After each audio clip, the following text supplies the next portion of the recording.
اعوذ باللہ من الشیطان الرجیم، بسم اللہ الرحمن الرحیم۔ چوتھا واجبات نماز میں سے رکوع ہے۔ رکوع اگر آپ کو یاد ہو، میں نے عرض کیا تھا آپ کی خدمت میں کہ 11 واجبات تھے نماز کے، جن میں سے 4.5 جو ہیں وہ رکن ہیں اور 6.5 غیر رکن ہیں۔ یہ آدھا کی وجہ بھی بیان کی تھی آپ کو کہ جو قیام ہے، ایک قیام تکبیرۃ الاحرام کے وقت کا ہے اور ایک قیام متصل برکوع۔ یہ 2 حصے قیام کے جو ہیں وہ رکن میں ہیں، اور الحمد سورہ پڑھنے کے وقت کا قیام اور رکوع کے بعد کا قیام، یہ 2 حصے قیام کے جو ہیں وہ غیر رکن میں ہیں۔ تو قیام آدھا چلا گیا وہاں اور آدھا چلا گیا یہاں، تو اس لیے وہ ہو گئے 4.5 اور یہ ہو گئے 6.5۔ ان 4.5 میں نیت ہے جو آپ پڑھ چکے ہیں، تکبیرۃ الاحرام ہے وہ بھی آپ پڑھ چکے ہیں، اور قراءت جو ہے وہ رکن نہیں ہے۔ تیسری چیز جو رکن ہے وہ ہے رکوع، اور چوتھی چیز جو رکن بنے گی وہ ہیں 2 سجدے، ایک ہی رکعت کے 2 سجدے۔ تو رکوع کہتے ہیں ارکان میں سے ہے، اگر اس کو جان بوجھ کر کم کریں یا زیادہ کریں نماز باطل ہو جائے گی، اور اسی طریقے سے اگر بھولے سے زیادہ کریں تب بھی نماز باطل ہے،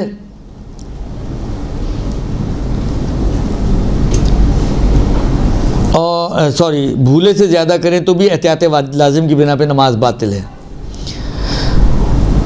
ہر رکعت میں ایک رکوع واجب ہے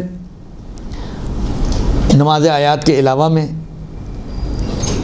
کیونکہ نماز آیات کی ہر رکعت میں 5 رکوع ہوتے ہیں اگر آپ کو یاد ہو تو، لیکن صرف اس کے علاوہ باقی جتنی بھی نمازیں ہیں سب میں ایک رکوع ہے۔ یہ ایک بات۔ دوسری چیز جو ہے، کہتے ہیں کہ رکوع میں کچھ چیزیں واجب ہیں، یوں سمجھیں کہ واجبات رکوع۔ پہلا، جھکنا۔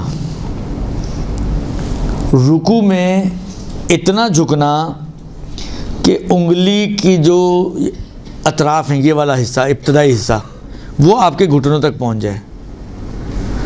اتنا جھکیں کہ اگر آپ جھکے ہوئے ہوں تو انگلیوں کا جو ابتدائی حصہ ہے وہ آپ کے گھٹنے کو ٹچ ہو سکے،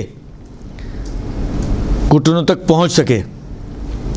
مثلا فرض کریں اگر میں اتنا کھڑا ہوا ہوں سیدھا، تھوڑا سا جھکوں گا تو انگلیاں میری گھٹنے تک تو نہیں پہنچیں گی نا، لیکن تھوڑا زیادہ جھکوں گا تو گھٹنے تک پہنچ جائیں گی۔ تو بس وہ پہلا حصہ کہ جہاں پر آپ کی انگلیاں گھٹنے کو ٹچ کر لیتی ہیں، اتنا جھکنا، یہ ہے رکوع۔ اس کے کچھ مستحبات ہیں کہ اس سے زیادہ رکا جائے اور ایسا جھکا جائے کہ کمر بالکل سیدھی ہو اور پورا ہاتھ جو آپ کے، وہ مستحبات ہیں۔ ابھی میں مستحبات کی بات نہیں کر رہا ہوں، ابھی بات ہو رہی ہے واجبات کی، کہ واجب مقدار رکوع کی کتنی ہے، رکوع کی واجب مقدار کتنی ہے۔ واجب مقدار یہ ہے کہ جب آپ جھکیں تو اتنا جھکیں کہ آپ کی انگلیاں گھٹنوں تک پہنچ جائیں، یہ کہلائے گا کہ آپ رکوع میں پہنچ گئے ہیں۔ کیونکہ بعض چیزیں رکوع میں پہنچنے اور نہ پہنچنے کے اوپر ڈپینڈ کرتی ہیں، شک کی صورت میں یا بھولنے کی صورت میں، تو ہمیں حد رکوع پتہ ہونی چاہیے نا۔ فرض کریں کہیں پر اگر یہ مسئلہ ہے کہ اگر آپ رکوع میں پہنچ چکے ہیں، مثلا میں بھول گیا الحمدیہ سورہ، رکوع میں پہنچنے سے پہلے یاد آئے تو پلٹنا ہے، اور ایک دفعہ میں رکوع میں پہنچ گیا اور پھر یاد آئے تو جاری رکھنی ہے۔ اب یہ تو طے کرنا ہے نا کہ رکوع میں پہنچاؤں کہ نہیں پہنچاؤں، کیسے طے ہوگا؟ تو وہ طے ہونے کا طریقہ یہ کہ اگر اتنا جھک چکے ہیں کہ آپ کی انگلیاں گھٹنوں تک پہنچ گئی ہیں، یعنی اگر آپ رکھنا چاہیں گھٹنوں پہ تو انگلیاں پہنچ جائیں گی گھٹنوں پر، تو سمجھیں آپ رکوع کی حد میں داخل ہو گئے ہیں۔ اب آپ بھول جائیں، جو بھول گئے وہ اس کو پکا ہی بھول جائیں۔ لیکن اگر ابھی اس حد تک نہیں جھکے ہیں، تھوڑا سا جھکے ہیں مثلا، تو پلٹیں اور پھر آپ کو الحمدیہ سورہ یا الحمد سورہ جو بھی بھولے تھے اس کو پڑھنا پڑے گا۔ تو کیونکہ بعض چیزیں اس کی باؤنڈری یہی ہے کہ رکوع میں پہنچے ہیں یا نہیں پہنچے ہیں، تو اس لیے یہ طے کرنا ضروری ہوتا ہے کہ ہمارے لیے معین ہو جائے کہ رکوع کب بنے گا، کب کہلائے گا کہ آپ رکوع میں پہنچ گئے ہیں۔ کلیئر؟ خوب۔ اس کے بعد فرماتے ہیں کہ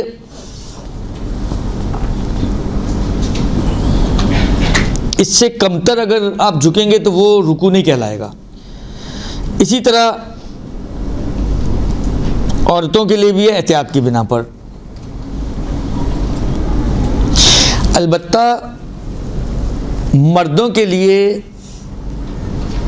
احتیاط مستحب اور افضل یہی ہے کہ وہ اتنا جھکیں, یعنی دیکھیں ایک مرتبہ آپ اتنا جھکے ہوئے ہیں, ہاتھ آپ کے پہنچ رہے ہیں گھٹنوں تک, تو جھکے ہوئے تو ہوئے ہیں, رکوع تو ہوا ہوا آپ کا, اور واجب مقدار اگر آپ اتنا ہی جھکے پڑھ ڈالیں تو ہو جائے گا کام آپ کا.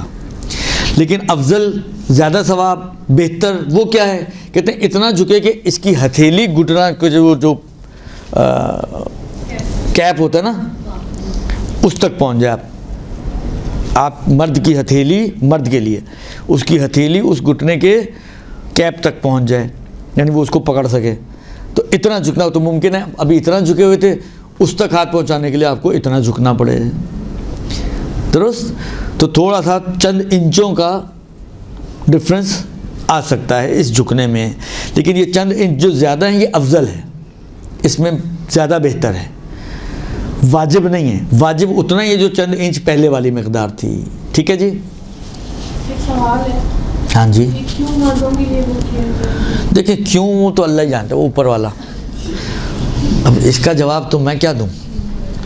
اللہ نے وہ کیا ہے اپنا, البتہ اللہ نے تو فرشتوں نے جو کہا تھا نا انی عالم ما لا تعلمون, وہی والی بات ہے, جتنا علم خدا نے دیا وہ اتنا جانتے ہیں, جو نہیں دیا وہ نہیں جانتے.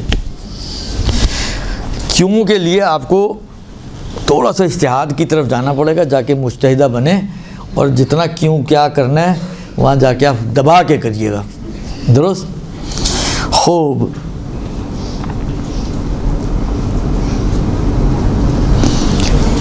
البتہ ممکن ہے مجتہد بننے کے بعد بھی کیوں کیا کا جواب نہ ملے, اس لیے کہ اگر کہیں روایت میں ہوگا ہی نہیں کیوں تو آپ کو کہاں سے پتہ چلے گا. وہ تو وہی پتہ چلتا ہے جو روایتوں میں ہوتا ہے. جب نہیں بتایا ہوگا تو وہ آپ کو بھی نہیں پتہ چلے گا, اگرچہ آپ مجتہدہ بھی بن جائیں. تو بہت سے کیوں کے جواب تو آغا سیستانی کے پاس بھی نہیں ہوں گے. اس میں میں اور آغا سیستانی ایک ہی لیول پر ہیں کہ بہت سارے کیوں کے جواب ان کے پاس بھی نہیں ہیں, اور بہت سارے کیوں کے جواب میرے پاس بھی نہیں ہیں. تو ہم دونوں ایک جیسے ہو گئے اس چیز میں. ہاں علم میں وہ بہت آگے ہیں, اس میں کوئی شک نہیں ہے. خوب. عرض خدمت یہ ہے کہ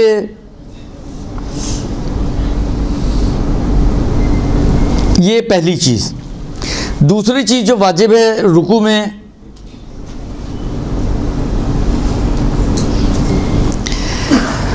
اچھا ایک انہوں نے بھی یہیں پہ اس کو پیش کیا, اس لیے میں بھی یہیں پر آپ کو کوشش کر کے سمجھا دوں, اگر سمجھا پایا تو. یہ 15 منٹ ہیں, اسی 15 منٹ میں اگر میں سمجھا پایا تو. دیکھیں قیام متصل برکوع, یہ بھی ارکان میں سے ایک رکن یہ ہے. میں نے کہا نا قیام کا آدھا حصہ رکن ہے, تو ایک وہ قیام جو آپ تکبیرۃ الاحرام کہتے وقت کھڑے ہیں وہ رکن ہے, اور ایک قیام متصل برکوع رکن ہے. اچھا قیام متصل برکوع کی جو تعبیرات جو عام طور پر بیان کرتے ہیں, جو اس کی سمجھیں وضاحت دیتے ہیں, ایک جملے والی وضاحت, وہ ایسی ہیں کہ نارملی انسان کو ایسے لگتا ہے کہ کفواً احد دال کہنے کے بعد اور رکوع سے پہلے درمیان میں ایک اور قیام کو آپ کو ایجاد کرنا ہے, یعنی تھوڑا سا ایکسٹرا کھڑے ہونا ہے. کفواً احد کے بعد تھوڑا سا کھڑے رہیں تاکہ قیام متصل برکوع ہو جائے اور پھر آپ رکوع میں جائیں.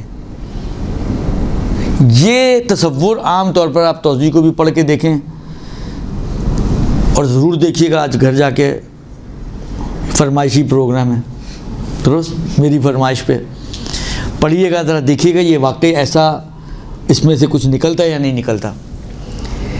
جبکہ نارمل نماز میں ایسا نہیں ہے. نارمل نماز میں قیام متصل برکوع کا مطلب یہ والا نہیں ہے جو عام طور پر میں نے کہا نا عبارت پڑھنے سے جو لوگوں کے ذہنوں میں آتا ہے, اور حتیٰ بہت سارے ٹیچرز جو مدرسوں وغیرہ میں پڑھاتی ہیں وہ بھی اسی طرح ہی پڑھاتی ہیں کہ الحمد سورہ پڑھنے کے بعد تھوڑی دیر کھڑے رہیں اور پھر رکوع میں جائیں. جبکہ ایسا نہیں ہے. قیام متصل برکوع کا مطلب یہ ہے کہ کھڑی حالت سے رکوع میں جانے کو کہتے ہیں قیام متصل برکوع. کھڑی حالت سے رکوع میں جانا. تو نارمل نماز میں انسان رکوع میں کس حالت سے جاتا ہے؟ تو ہر نارمل نماز میں قیام متصل برکوع آٹومیٹکلی ہوتا ہے. اس میں الگ سے ڈالنا نہیں پڑتا ہمیں کہ ہم کہیں کہ دال کے کفوًا احد کے دال کے بعد رکوع تاکہ قیام متصل برکوع بنے اور پھر میں رکوع سے پہ جاؤں. نہیں، اس کی کوئی ضرورت نہیں. کفوًا احد فوراً رکوع میں چلے جائیں، ٹھیک ہے نماز. اس لیے کہ قیام متصل برکوع کا مطلب یہ ہے کہ رکوع سے قیام سے رکوع میں جائیں، اور آپ قیام سے رکوع میں گئی ہیں، بس قیام متصل برکوع آپ کو مل گیا. جب مل گیا تو نماز آٹومیٹکلی صحیح ہو گئی آپ کی، کیونکہ آپ نے کوئی رکن چھوڑا نہیں ہے. جب ہوتا ہی ہے ہر نماز میں آٹومیٹکلی، تو الگ سے کیوں بیان کیا گیا؟ کہتے ہیں الگ سے بیان کرنے کی وجہ یہ ہے کہ کچھ جگہوں پہ آپ کو پھر ڈالنا پڑتا ہے. مثلا فرض کریں نماز کا ایک فارمولہ ہے کہ جتنی نماز آپ کھڑے ہو کے پڑھ سکتی ہیں اتنی آپ کو کھڑے ہو کے پڑھنی ہے. جو نہیں کر سکتی اس میں آپ کو بیٹھ کے یا اس کے آلٹرنیٹ کی طرف جانا ہے. درست؟ میں اللہ اکبر کھڑے ہو کر کہہ سکتا ہوں تکبیرۃ الاحرام والا، تو واجب ہے کہ میں کھڑے ہو کے کہوں. اب الحمد سورہ میں 2 منٹ لگنے ہیں، لیکن میں 2 منٹ نہیں کھڑا رہ سکتا، تو ٹھیک ہے بیٹھ جائیں. اب کھڑے رہنے سے کیا مراد ہے وہ آگے بھی تفصیل آئے گی، لیکن جو بھی کھڑے رہنے کا معنی فقہ میں آتا ہے کہ جس طرح سے بھی پاسبل ہو کھڑا ہونا، اس میں سے کوئی بھی طریقہ آپ کے لیے اپلیکیبل نہیں ہو رہا. نہ سہارے سے، نہ پکڑ کے، نہ ٹیک سے، کچھ نہیں، آپ کھڑی نہیں ہو سکتی. تو اب آپ کی بیٹھنے کی باری آئے گی تو آپ الحمدللہ بیٹھ کے پڑھیں گی. لیکن اگین رکوع میں کتنا ٹائم چاہیے ہوتا ہے؟ مثلا 20 سیکنڈ، اتنا کھڑی ہو سکتی ہیں آپ. تو آپ کو اب رکوع کھڑے ہو کے کرنا ہے. اچھا آپ بیٹھی ہوئی ہیں نا، آپ نے کہا چلو بیٹھی ہوئی ہیں، آپ بیٹھی حالت سے رکوع میں پہنچ گئیں. یہ گڑبڑ ہے. کیوں؟ آپ قیام سے رکوع میں نہیں گئیں. ایک منٹ، آپ قیام سے رکوع میں نہیں گئیں. اس میں کہتے ہیں کہ آپ پہلے کھڑی ہوں پھر رکوع میں جائیں. پہلے کھڑی ہوں پھر رکوع میں جائیں تاکہ کہلائے کہ آپ قیام سے رکوع میں گئی ہیں. تو ایک قیام متصل برکوع یہاں پر آپ کو نظر آئے گا کہ جہاں پر ہمیں ڈالنا پڑتا ہے قیام، کیونکہ آپ پہلے سے قیام کی حالت میں نہیں تھیں، آپ بیٹھی ہوئی تھیں، تو یہاں آپ کو ڈالنا پڑے گا. ایک دوسری، آپ جس طرح وہ امام زمانہ علیہ السلام کی جو لوگ نمازیں پڑھتے ہیں 100 مرتبہ ایاک نعبد و ایاک، اب وہ تسبیح آپ پر گھما رہی تھی، وہ چھٹ گئی ہاتھ سے. خیر جو کاؤنٹنگ گئی وہ تو گئی. اب آپ اس کو پکڑنے کے لیے جھکیں، آپ نے کہا وہ تو بھول ہی گئی ہوں، چلو یہیں سے رکوع کر لیتی ہوں.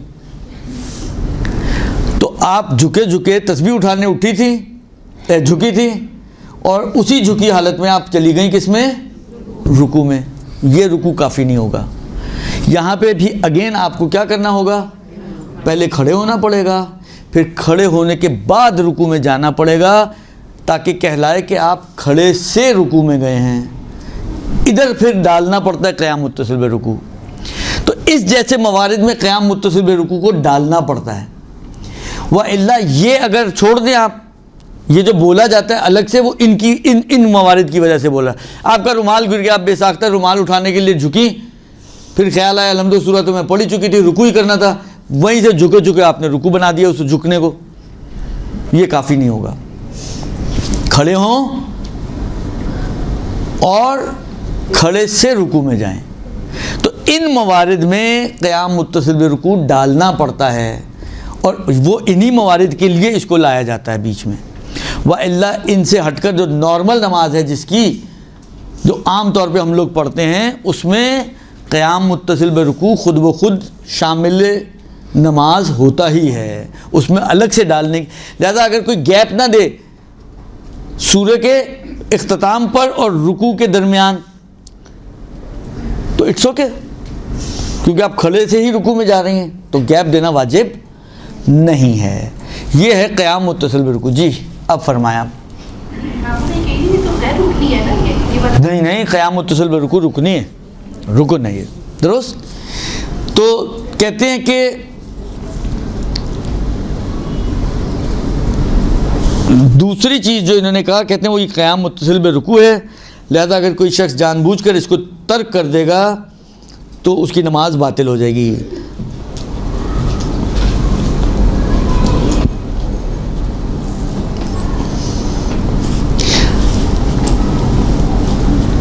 لیکن یہ جو بھولے والی صورتیں میں نے بتائیں اس میں یہ کھڑا ہوگا اور کھڑے ہو کے رکوع میں جائے گا تو اس کی نماز صحیح ہو جائے گی۔ اچھا، یہ ایک بات۔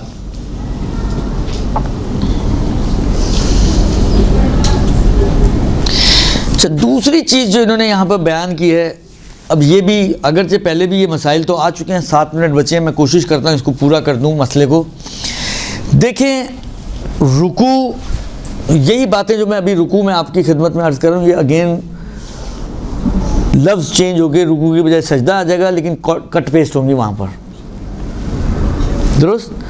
تو اس کو اگر یہیں سمجھ لیں آپ تو سجدے میں مجھے محنت کم کرنی پڑے گی، اور یہاں پہ بھی نہ سمجھیں اور وہاں پہ بھی نہ سمجھیں تو پھر اللہ ہی حافظ ہے آپ لوگوں کا، درست؟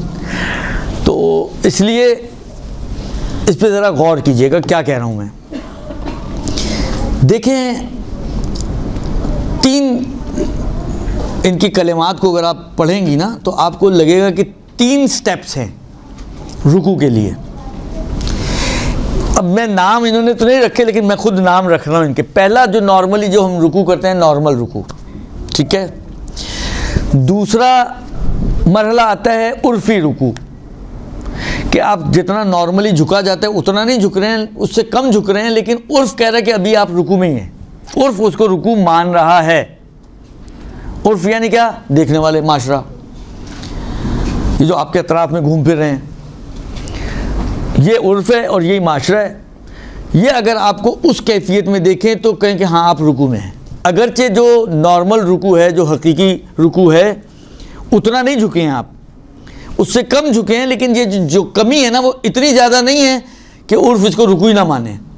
مثلا ایک دفعہ میں اتنا ہی جھک سکتا ہوں، کوئی بھی نہیں کہے گا میں رکوع میں ہوں، درست؟ لیکن اگر اس سے زیادہ جھکا ہوا ہوں اور اس رکوع سے تھوڑا سا کم، تو عرف ممکن ہے کہے کہ آپ رکوع میں ہیں، ٹھیک ہے۔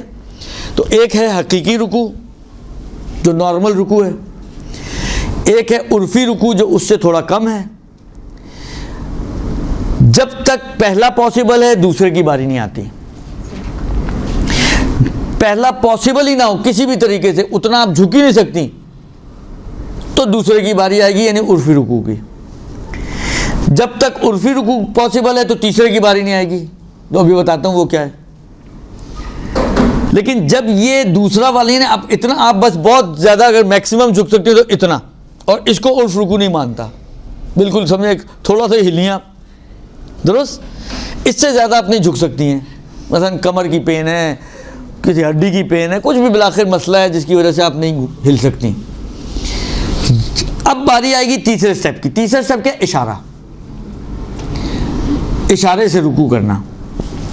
حقیقی رکوع جو نارمل رکوع ہے، عرفی رکوع جو اس سے تھوڑا کم ہے۔